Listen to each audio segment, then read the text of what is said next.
Hello students, आज हम पढ़ेंगे अकाउंटेंसी का चैप्टर 8 अकाउंटिंग फॉर डिवेंचर्स।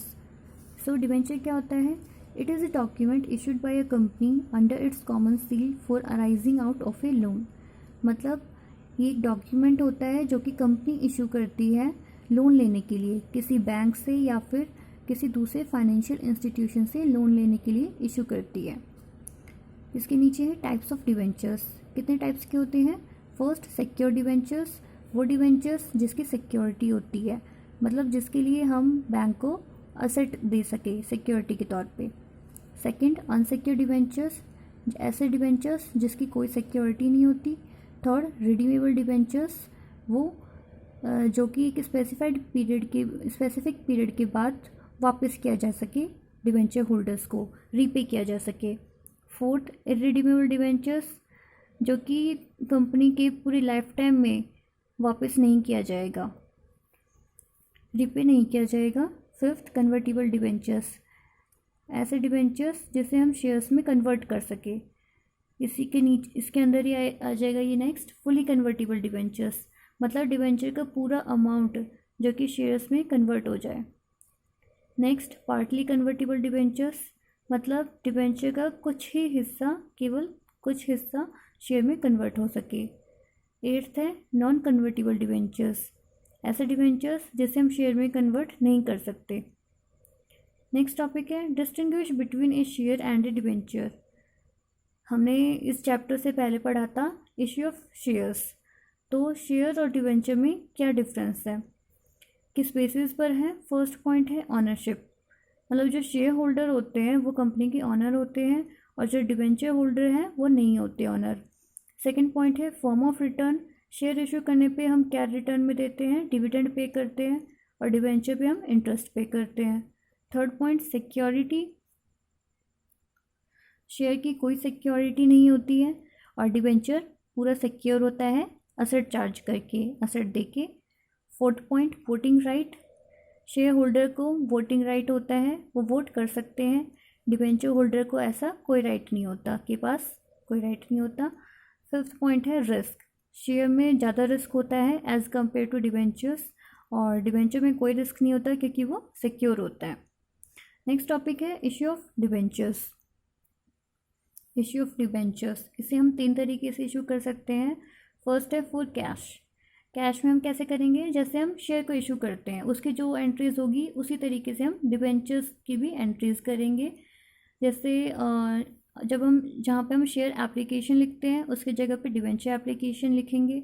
ऐसे ही शेयर अलॉटमेंट या फिर शेयर फर्स्ट कॉल के जगह पे हम डिवेंचर अलॉटमेंट या फिर डिवेंचर फर्स्ट कॉल अकाउंट लिखेंगे। और जहाँ पे हमारा शेयर कैपिटल का नाम आता है वहाँ पे हम डिवेंचर अकाउंट लिखेंगे। So same entries, similar entries होंगी। सेकेंड है for consideration other than cash, मतलब कैश के अलावा हम कैसे इशू कर सकते हैं डिवेंचर को? वेंडर को देके, जैसे हम शेयर्स को भी इशू करते हैं और वेंडर को हम क्या देंगे? असेट दे देंगे कैश की जगह पे। थर्ड है एज कोलेटरल सिक्योरिटी, इस तरीके से हम इशू करते हैं और इसकी 3 टर्म्स बताई गई है कि हम किस किस तरह से इशू करेंगे, at par, at premium, at discount, जैसे हम शेयर्स को भी इशू करते हैं। नेक्स्ट टॉपिक है कोलेटरल सिक्योरिटी, ये क्या होता है? It means security provided to lender in addition to principal security, it is a secondary security, no interest is paid on it. इसका मतलब है ऐसी सिक्योरिटी प्रोवाइड करना जो कि हम पहले से ही सिक्योरिटी दे चुके हैं असेट की, उसके अलावा कुछ एक्स्ट्रा सिक्योरिटी देना, उसे हम कहेंगे कोलेटरल सिक्योरिटी।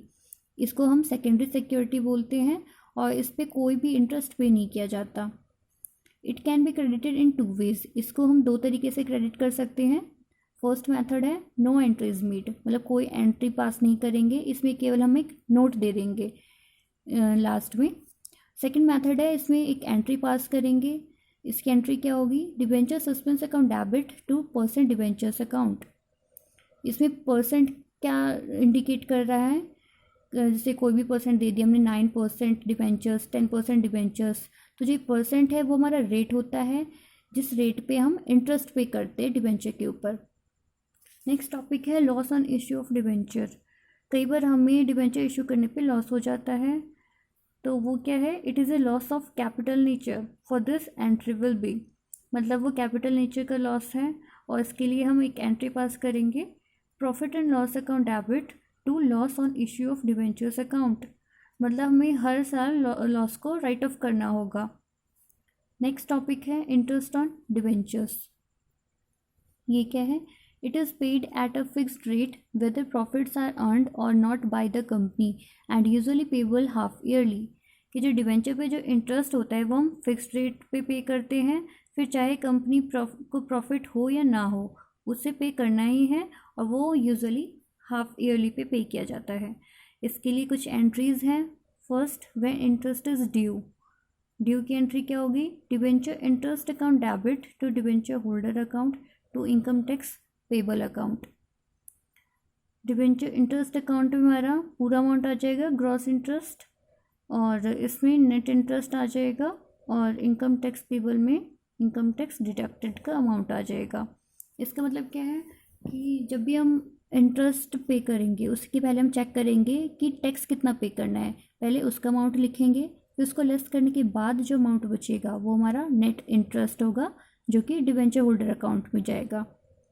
सेकंड एंट्री है व्हेन इंटरेस्ट इज पेड, जब इंटरेस्ट पे किया जा रहा है, debenture holder account debit to bank account, और इसमें इंटरेस्ट का अमाउंट आ जाएगा। थर्ड एंट्री है on payment of income tax to government, government को जब टैक्स पे कर रहे हैं, income tax payable account debit to bank account, income tax का अमाउंट आ जाएगा। लास्ट एंट्री है on transfer of interest on debenture to statement of profit and loss, जब हम इंटरेस्ट को ट्रांसफ़र करेंगे प्रॉफिट एंड लॉस अकाउंट में, entry होगी statement of profit and loss debit to debenture interest account, और इसमें interest का अमाउंट आएगा। सो ये आपकी इस चैप्टर की थ्योरी है जो कि प्रैक्टिकल क्वेश्चंस में यूज़ की जाएगी।